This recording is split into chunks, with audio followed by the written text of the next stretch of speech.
Hi, this is Heather Bergman with Peak Facilitation Group, and I'm here tonight interviewing my friend Sean Cronin. Sean's the executive director from the St. Vrain Left-Hand Water Conservancy District, and he's here to talk to us tonight about collaboration. We're drinking, we're talking. Hey, Sean. Hey, Heather, how are you? I'm fantastic. Hey, I know all about you, but no one else does. Talk to us about what's your job, what do you do, and what's your history with collaboration? Well, thanks. Thanks for having me. And my title is Executive Director of St. Vrain Left-Hand Water Conservancy District. We're a water district that looks at protecting and preserving water supplies, and been doing it for about 50 years. And we're based in the Longmont area, and I've been doing that job for about 10 years. I've been in water resource planning and water policy and water development for over 20 years. And throughout that entire process, I've attempted collaboration. I've been successful at collaboration, and I've also failed miserably at collaboration. Oh, I want to hear more about those, but okay, cool. Well, let's start with why would you bother? Collaboration, why do it? Great question. I've come to believe there's three reasons that folks collaborate. Reason number one would be a lack of resources, either human or financial. If you got enough people and you got enough money, there's really no motivating factor to work with others because you kind of got everything you need. It's basic kindergarten rules. If you got all the toys, why share with others? Yeah, the other reason that folks are motivated to collaborate is what I say is a common enemy. And we see that play out in water sometimes, especially when the federal government wants to get involved. Suddenly, water entities who have a long history of battling each other or hating each other suddenly become best friends to battle the federal government. So a common enemy is really good motivator for collaboration. And the last reason is something we experienced in our district in 2013 is just a large scale event like a disaster. And so when our community experienced the 2013 flood, it really brought everybody to their knees. And when you're in that very vulnerable place and humble place, it's easy to look up and say help or can I work with you? So I have come to believe those are the three primary drivers in collaboration, and I've been in all three of those positions throughout my career, and I've seen what it's like to be on both sides. Mm-hmm. Okay. So St. Vrain Left Hand is a super interesting water conservancy district because you cross Boulder and Weld counties. Yeah. Two very different culturally, politically, political boundaries as well as geographical boundaries. Are you at ease when you're collaborating with these two distinct groups of humans, or do you feel like it's hard work for you to find that language and walk that middle line and how you're sort of thinking about and talking about the challenges that you face? For me personally, it's not difficult to walk the line. I think as to be a water professional means you're constantly walking the line because water touches everything and everybody's got a different relationship with water. And so you instantly find yourself in situations where, fishermen want water to fish and kayakers want water to kayak on, and farmers want water out of the river to irrigate with. So you're always walking in the world of conflict. You just got to realize who your audience is and make sure that what you're talking about and how you're collaborating keeps the end game in mind, which is, do we want resilient infrastructure? Do we want protection against drought? Do we want an improved quality of life? And if you can focus everybody on those things, you tend to stay clear of some of the divide issues. Mm-hmm. That being said, I think your question was, are you comfortable? Collaboration is uncomfortable, period. In my opinion, it's just, and it might be generational thing. Like when I grew up, they did not sit down in school and say, work with your classmate. They in fact taught you beat your classmate, get an A, do better at sports. And so when I first got professionally involved and being asked to collaborate, we're perhaps all at the same generation. Our definition of collaboration was, let's get in a meeting together, talk, agree on some principles, and then go back to our offices or our respective spaces and work and grind it out and try to beat each other. Right. That's how I thought collaboration. And it wasn't really until the last maybe decade or so that it took on a different meaning for me. And I found myself really having to sort of recalibrate how I go about working with people. And it just simply being in the room and being present and being the loudest voice in the room and saying, I know some stuff isn't collaboration. It's more about listening than anything else.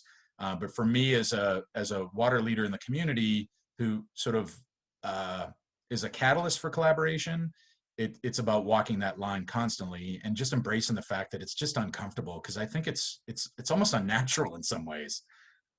Culturally within the organizations, those of us who are on, I don't want to call it front lines because there's all sorts of front lines in water, but those that deal with policy front lines, that it's sometimes easy to kind of sit in a room and talk about, wouldn't it be great if? It takes a different level of talent to then convince yourself of that and be agreeable to the people in the room that you might have opposition to or not supposed to be partners with, and go back and sell your community or sell your organizational leaders on that same idea. That's a different level of commitment to that, to the collaboration and skill set. Some just may not have that skill set. It doesn't make them a bad collaborator. It's difficult. And some within the leadership of that organization may be horrible collaborators, or they just fundamentally disagree with the idea of collaboration is a winning proposition, that they might look at it of any attempt at compromise as a loss. And that is not our mission. Our mission is to get the water and to get it with surety. And if we back off that position, we're going to be without a job. Right. And then the next guy they hire in behind me is going to do it the way it should have been done. So why am I going to be the chump that falls on the sword of collaboration? Correct. Really. Correct. As that community works to collaborate, are we asking ourselves the questions amongst our group? Do we have the right people at the table? Do we have someone who's just naturally a collaborator but not a good salesperson, for example? And so they're there saying, yes, this is all great, and when they go back to their organization, they're like, yeah, sorry, I collaborated, but when I'm back here, there's no way I'm going to sell you on that. Okay, so we talked a little bit about same brain left hand, and how among the things that I think you straddle the geopolitical thing between Weld and Boulder, but also, and similarly, ag needs, ag expectations, ag engagement, and municipal government needs and municipal government engagement. How do you balance those things? Are they different? Are they the same? What's the haps there? Yeah, no, they're definitely different. It's going to sound overly simplistic or redundant, but I've come to believe in the water community, no matter whether you're on the ag side, the municipal side, the environmental recreation side, for the most part, everyone's driving towards the same thing. I think what we're faced with, and maybe it's this generation's challenge, this water generation's challenge, or maybe where collaboration is headed, is if you envision we're driving the same direction, we're all in a car together. Sometimes the passenger wants to have their hand on the steering wheel. I want to drive to that place. Sometimes the person on the hands on the steering wheel want to be the one to, pull off and pick the restaurant. Sometimes the people in the back want to be there in the back, and they don't want anything to do with any decisions that are made up front. They're always eating chips back there. Yeah. And so I again, when I'm involved in these kind of processes, I try to find that common ingredient. What are we driving towards? If we're all wanting to get to a restaurant, all right, maybe it's best to let somebody else drive, because it creates some buy-in to the process. Maybe it's best to quietly talk to the other entity and say, let the other guy drive, because where you want to get, and I think they can get there if they just drive. Just let them drive. And so I think with ag and municipal, it's rooted in some conflict. But when it comes to this generation facing, there's possibly extreme winners and losers. and a possibility of not being able to get to that end game of having reliable water supplies, that's almost that common enemy where, okay, given that alternative, I now am motivated to sit and work together. And so helping them realize that time and time again helps them put aside their differences and focus on their common goals and interests. I have found that the most effective method with agriculture is just going to their house and driving around with them on the ATV and sitting on their tailgate and seeing their property and seeing they love talking about, you know, what their dad did and their grandfather did. And it's wonderful stories. I mean, it's just, you know, mom, dad, and apple pie opportunities that as a water professional, you're sort of gifted to be able to, blessed to be able to hear those kind of stories. That I recognize is easier for St. Vrain Left Hand Water Conservancy District to do because we're kind of a smaller organization. We can make it more personal. When people are dealing, when farmers are dealing with us, they're dealing with two staff people. They're not dealing with a big bureaucracy. The messaging is much more clear. And as a two staff operation, we're nimble, so we can go out and sit on a tailgate. But as you get bigger organizations, suddenly messages get confused. You got people delivering different messages. You got bureaucracy. You got to run stuff by. And so those larger organizations might have a more difficult time. So for us, we're capable of doing it. I take full advantage of it.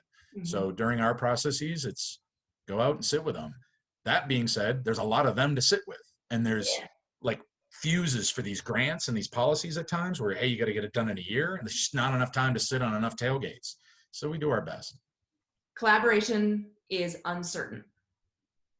Increasingly, as we face environmental, water supply, other challenges, certainty becomes more appealing. How do you balance the interest, the commitment to collaboration, and the growing need for certainty?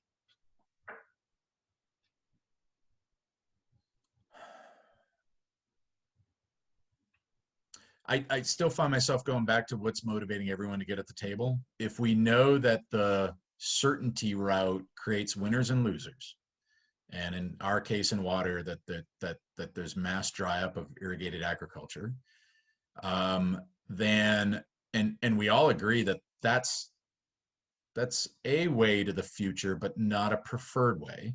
And I think even the urban communities, the residents of urban communities don't want that necessarily. They don't have the knowledge that we have in the water community to connect those dots, but they don't want that. It's pulled on constantly. They do not want irrigated agriculture to go away.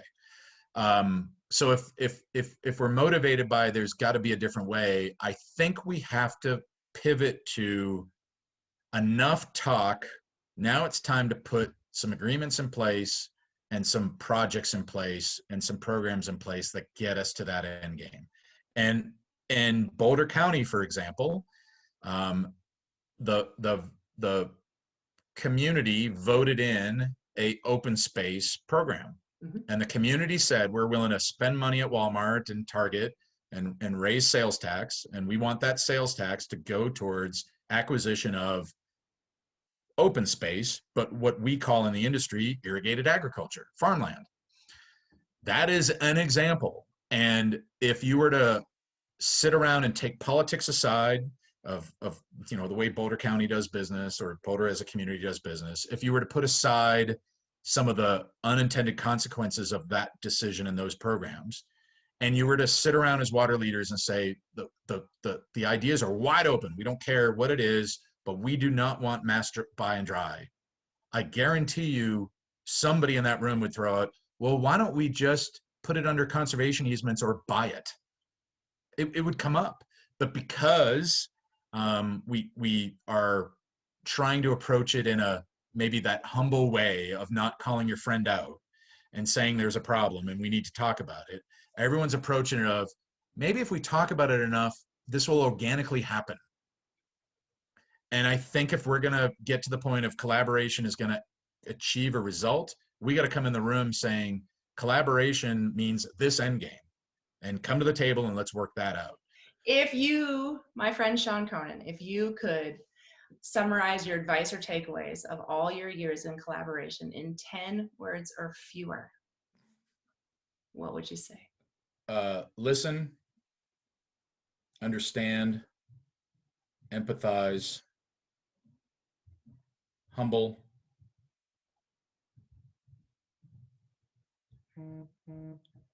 uh, appropriately timed passion. I got two left, three left, three. I'm gonna take two. End game. Nice. Fantastic. Sean Cronin, my friend for all the years, thank you very much for sharing your thoughts and wisdom with the people about collaboration. You're a prince, you know.